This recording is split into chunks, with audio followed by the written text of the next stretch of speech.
Llegado es el momento en que cada uno de ustedes luche por la autorrealización. El momento ha llegado en que cada uno de ustedes conozca sus propios mundos internos, para que conozca los mundos internos de sus amigos y para que conozca los mundos internos del planeta Tierra y del sistema solar y de la galaxia en la que vivimos. Ser hombre, en el sentido más completo de la palabra, es algo muy grande. Pero hombre verdadero es únicamente el que ha fabricado los cuerpos existenciales superiores del ser, el que se ha establecido como ciudadano de los mundos superiores. Hombre verdadero es el que ha logrado, pues, el dominio de los elementos de la naturaleza. No solamente en el cosmos, sino dentro de sí mismo. Aquí y ahora. Si un hombre verdadero no aprendiera a dominar los principios inteligentes de su propio cuerpo físico, representados por esos gnomos atómicos o elementales del sistema óseo,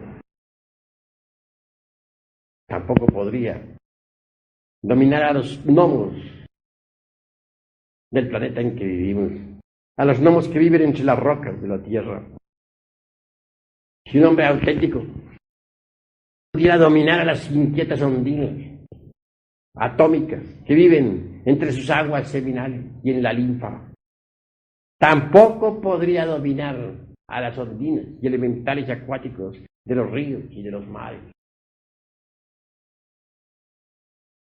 Si un hombre verdadero no pudiera dominar el aire de sus pulmones, si no tuviera capacidad para controlar en verdad a los elementales de su propia mente, a esos que juegan con la sustancia de su entendimiento, a esos que bullen y palpitan entre sus inquietudes inteligentes, tampoco tendría poder para dominar a los silfos de la naturaleza, a esos que gobiernan las nubes, a esos que les hacen, que mueven el huracán y la tormenta. Si un hombre real, auténtico, no tuviera perfecto dominio sobre sus principios ígneos, si no pudiera dominar sus ardientes impulsos sexuales, si fuera víctima de sus propias salamandras atómicas, tampoco podría dominar a los elementales ígneos de los volcanes en erupción o del fuego del interior del planeta en que existimos. Que para poder manejar los talvas tenemos que empezar a manejar nuestros propios impulsos dentro de sí mismos, los elementos naturales que nosotros tenemos. Si un hombre no aprende a dominar su cuerpo, mucho menos podrá dominar al gran cuerpo llamado Tierra. Si un hombre no aprende a dominar su propio cuerpo vital, tampoco podría manipular los talvas. Si un hombre no aprende a dominar sus propias emociones y deseos personales, tampoco puede manejar la corriente astral del planeta Tierra. Si un hombre no es dueño de su mente, tampoco podrá ser dueño de la mente universal. Si un hombre no es dueño de su voluntad personal, tampoco podrá ser dueño de la voluntad cósmica. Si quiere sentarse en el trono de mando de la naturaleza, deberá antes que todo tomar posesión de sí mismo, convertirse en amo de sí mismo, en señor de sí mismo.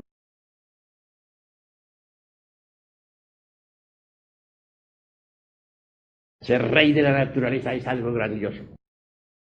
No es posible ser rey de la creación si uno no se ha hecho antes rey de sí mismo.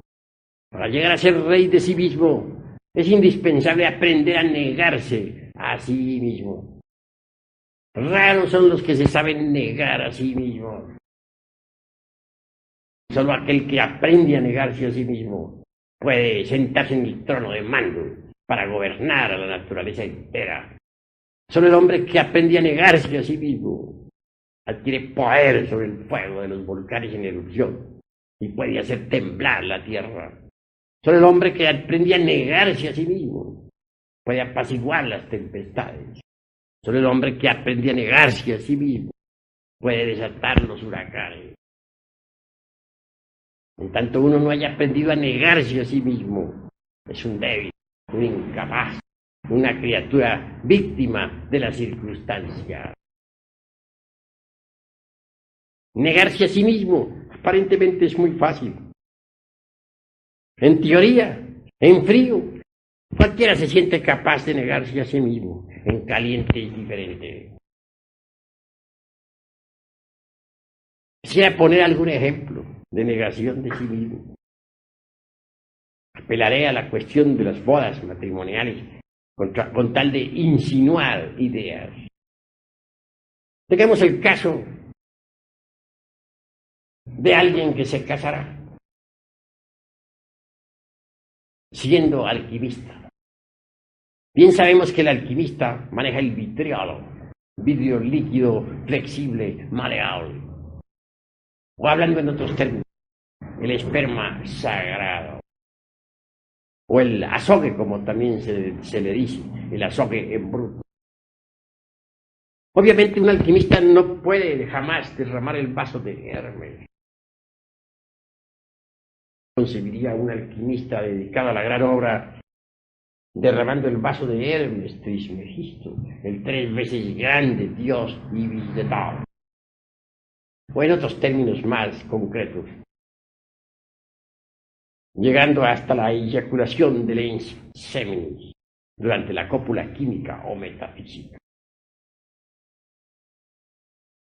Si un alquimista procediera en esa forma, fracasaría, de hecho, en la ciencia de la transmutación metálica. Se ha casado. Y debido a la sobreexcitación sexual, sabe si realiza la conexión del Lingam Yoni y Pudenda en su primera noche de bodas, perdería el mercurio de la filosofía secreta. Sin embargo, el peligro es grave. La Tanor, es decir, su esposa, podría exigirle el cumplimiento de la cópula química, pero sabe que fracasaría. Negarse sería lo indicado, y debe negarse, aunque la sacerdotisa proteste. En frío, todos dicen que sí. En caliente, no hay nadie que sea capaz de hacerlo. Ahora, supongamos que no se trata de un elemento masculino. Supongamos que una mujer se dedica a la alquimia y al dominio de las ciencias esotéricas. Casa. Obviamente ha de realizar la cópula metafísica en su primera noche de boda. Teme que al realizarla pudiese llegar a eso que en fisiología orgánica se conoce como orgasmo, o pérdida de la energía creadora del tercer logo. Debe negarse, no se halla en condiciones. ¿Podría hacerlo? Cualquier dama en frío diría sí, lo hago, pero en caliente las cosas cambian. Y no estoy dándoles a ustedes sino una pauta, una idea de lo que es negarse.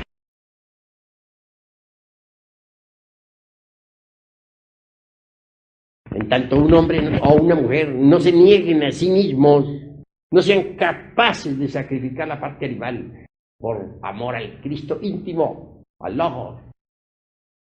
Tampoco sean capaces de sentarse en el trono de mando de la naturaleza para gobernar al universo entero. Quiera poder, puede adquirirlo si se niega a sí mismo. Un ejemplo concreto tendremos nosotros en el poder para hacerse invisible. Puede lograr ese poder. Es maravilloso. Pero necesita uno negarse a sí mismo. Sí, en instantes en que un ser querido exhala su postrer aliento, renunciamos al dolor que nos ocasiona tan nefasta pérdida. Hay negación de sí mismo. Lo más natural es que viendo nosotros a nuestra madre que ha muerto, o a un hijo, o a un hermano, o al padre, o a nuestro padre terrenal, caigamos en la desesperación. Así en ese preciso instante nos negamos a sí mismos. Y aquel dolor es sacrificado en aras del poder esotérico para la invisibilidad. Si en ese momento ese supremo dolor lo transformamos mediante la meditación consciente en el poder para hacernos invisibles, la realidad será que adquiriremos por tal motivo tan precioso poder. ¿Quién es capaz de hacerlo?